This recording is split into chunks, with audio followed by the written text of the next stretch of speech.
Welcome back watcher, स्वागत है तुम्हारा एएमएक्स सोसाइटी में। तो आज का इस वीडियो में मैं दोबारा से द बुली इंचार्ज मानो सीरीज को कंटिन्यू करने वाला हूं और आज मैं इसका एपिसोड 2 कवर करने वाला हूं। अगर तुम चैनल पे नए हो और अभी तक इसका पहला एपिसोड नहीं देखा है तो लिंक डिस्क्रिप्शन में है, जाकर देख लो। और अगर देख रखा है तो आरीगा तो। अब चलो ज़्यादा बकवास ना करके वीडियो को शुरू करें।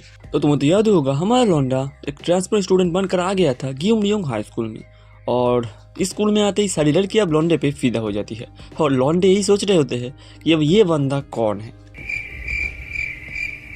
अब देखो, इस मानव का नाम ही बुली इंचार्ज है तो इसमें बुलिस तो होंगे ही। तो ये भैंस है एक बुली, मेरे लैंग्वेज में कहूँ तो बदमाश। और क्योंकि लौंडा क्लास में आते ही फेमस बन चुका है तो भैंस को आ जाता है गुस्सा और वो लौंडे को चिढ़ाने के लिए लौंडे के पास वाले स्टूडेंट मिंगशु को कूटना चालू करता है।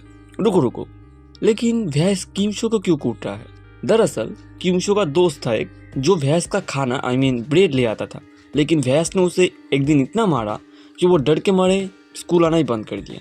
तो इसी वजह से अब भैंस चाहता है कि किमसू उसके लिए उसका ब्रेड ले आए, लेकिन किमसू भैंस को बताता है कि उसका क्लास अभी स्टार्ट होने वाला है तो वो अभी तो नहीं जा सकता। लेकिन ये सुन के भैंस को आ जाता है गुस्सा और वो किमसू को धरा इधर कूटना चालू करता है। अब देखो, लौंडा चाहे तो आसानी से किमसू को बचा सकता है, लेकिन लौंडा अभी मिस मैनेजर के अंडर काम कर रहा है तो उसे मैनेजर के दिया हुआ कुछ रूल्स फॉलो करने पड़ेंगे। इसी वजह से वो अभी भैंस को कुछ नहीं कह पाता। लेकिन तभी भैंस लौंडे को उसका खाना लाने के लिए कहता है। लौंडा खड़ा होता है और बड़े प्यार से कहता है, ठीक है मैनेजर पैसे दे दे, मैं जा रहा हूँ। लेकिन ये सुन के भैंस को हो जाता है गुस्सा और वो लौंडे का सर पकड़ लेता है और कहता है, क्या तेरे पास पैसे नहीं है या फिर तेरे पास पेरेंट्स ही नहीं है पैसे देने के लिए? लेकिन लौंडा जैसे ही भैंस की इस बात को सुनता है उससे आ जाता है गुस्सा और वो भैंस को बस एक मुक्का मारता है, बस एक मुक्का, और भैंस खत्म, टाटा बाय बाय गया। अब ये जो येलो हेड बॉय है ये भी भैंस का दोस्त था तो लौंडा इसे भी कूट देता है। लेकिन मार खाने के बाद भैंस कहता है, मैं इस क्लास का बॉस नहीं हूँ, इस क्लास का असली बॉस है। और भैंस के ऐसा बोलते ही दरवाजा खोल के अंदर आता है क्लास 1 का बॉस नोमान, जिसे मैनरलेस फाइटर भी कहा जाता है। और उसे मैनरलेस फाइटर क्यों कहा जाता है ये तुम स्टोरी में आगे देख लोगे। मैं तुम लोगों को सच बता रहा हूँ, ये बंदा बहुत ही ज्यादा डेंजरस है। अब देखो, मानो एक बहुत ही समझदार इंसान है। वो जैसे देखता है कि भैंस और येलो हेड बॉय एक साथ कूटे गए हैं और लौंडे को एक भी खरोच नहीं आई, तो वो समझ जाता है कि लौंडा कोई आम लड़का तो नहीं है, तो वो उसे ऐसा तो नहीं हरा पाएगा।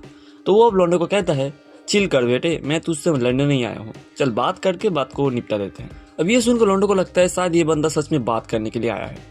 तब वो अपने गार्ड्स को थोड़ा सा डाउन कर देता है, लेकिन जैसे वो ऐसा करता है मानो सीधा एक किक लौंडे के मेन पॉइंट पे मारता है, लेकिन हमारा लौंडा इस किक को ब्लॉक कर देता है। लेकिन तुरंत ही मानो लौंडे के मुंह पे एक जोरदार मुक्का मार के लौंडे को दूर कर देता है। हाँ, मानो बस यही तक था, क्योंकि ये पंच खा के लौंडे को आ जाता है गुस्सा और वो कहता है, चलो इसे सीरियसली लिया जाए। और लौंडा ऐसा कहता है और फिर मानो बस 3 मुक्का खाता है लौंडे से और मानो भी खत्म। फिर हम देखते हैं बाहर से मिस मैनेजर लौंडे को एक्शन करते हुए देखती है और कुछ नोट्स लिख के वहां से चली जाती है और उसे वहां पे ये लड़की देख लेती है।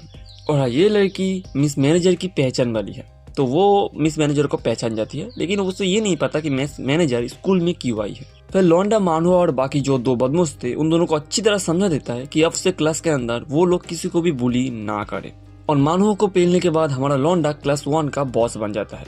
दूसरी तरफ हम देखते हैं क्लास 3 का बॉस सिम सांगो को, जो लौंडा और मानो की फाइटिंग वाली वीडियो देखकर कहता है उसे अब इस न्यू ट्रांसफर स्टूडेंट का कुछ करना होगा। फिर हम लौंडा पढ़ाई कर रहा था कि तभी होजुंग नाम की ये लड़की लौंडे के साथ फ्लर्ट करने जाती है, लेकिन लौंडा उसे ऐसे इग्नोर करता है जैसे इन गवर्नमेंट गरीबों को करता है। लेकिन तभी क्लास में आता है क्लास 2 का बॉस किम मियोंग जून, और क्लास में आते ही वो पहले जाता है मानो के पास और उसे थोड़ा सा रोस्ट करता है, क्योंकि वो एक नए ट्रांसफर स्टूडेंट से हार जो गया था। असल में ये जो म्यूजूंग है ये और मानो बहुत पुराने राइवल्स हैं, तो इसी वजह से जब म्यूजूंग ने सुना कि मानो ने एक ट्रांसफर स्टूडेंट से मार खाई है तो उसने इसी वजह से उसे थोड़ा सा रोस्ट कर दिया। और फिर वो आता है लौंडे के पास ताकि वो लौंडे को अपना औकात दिखा सके, लेकिन लौंडा उसका हाथ इतनी जोर से पकड़ता है कि बेचारे का वही पे टट्टी निकलते निकलते बचता है। लेकिन वो फिर भी नहीं रुकता और लौंडे को मारने के लिए अपना हाथ उठाता है, लेकिन दूसरे पल में बंदा बेहोश। उसके दोस्त उसे उठाते हैं और लौंडे ने बस पलक झपकते ही 2 क्लास के बॉस को खत्म कर दिया और साथ ही 2 क्लास का बॉस भी बन गया, मतलब क्लास 1 और क्लास 2 का। और ये देख के मानो तो एकदम शॉक हो जाता है कि भाई ये बंदा आखिर है कौन। अब किम का सीन खत्म होते ही क्लास में एंट्री मारता है क्लास 3 का बॉस सांगमो, और वो आके सीधा लौंडे से जाके कहता है क्लास खत्म होने के बाद मेरे से आके मिलियो, अकेले में फाइट करनी है मुझे तुझसे, और हाँ मैं मानवों की तरह कमजोर नहीं हूँ, तो प्रिपेयर होके आना। यह कह के सांगमो वहां से चला जाता है और पीछे खड़ा हमारा लौंडा यही सोच रहा होता है कि शायद इस बार भी उसकी स्कूल लाइफ इंजॉयमेंट में नहीं कटने वाली। इंजॉयमेंट? ओह, कौन सी इंजॉयमेंट की बात हो रही है? अब सांगमो जैसे वो क्लास से निकलता है, मानवो लौंडे के पास आके बैठता है और कहता है कि सांगमो मानवो से भी बहुत ही ज्यादा ताकतवर है क्योंकि वो एक प्रोफेशनल बॉक्सर है, तो लौंडा उसे अंडर एस्टिमेट बिल्कुल ना करे। लेकिन लौंडा उसे कहता है कि मुझे तेरा मदद नहीं चाहिए, तू मेरा हेल्प क्यों कर रहा है? और इसके जवाब में मानवो कहता है तुम्हें मैं इसका जवाब नेक्स्ट वीडियो में दूंगा। हाँ, नेक्स्ट वीडियो में देख लेना। मिलते नेक्स्ट वीडियो में। अगर ये वाला वीडियो पसंद आए तो लाइक जरूर से कर देना, चैनल पे नए हो तो सब्सक्राइब भी कर देना। सायोनारा।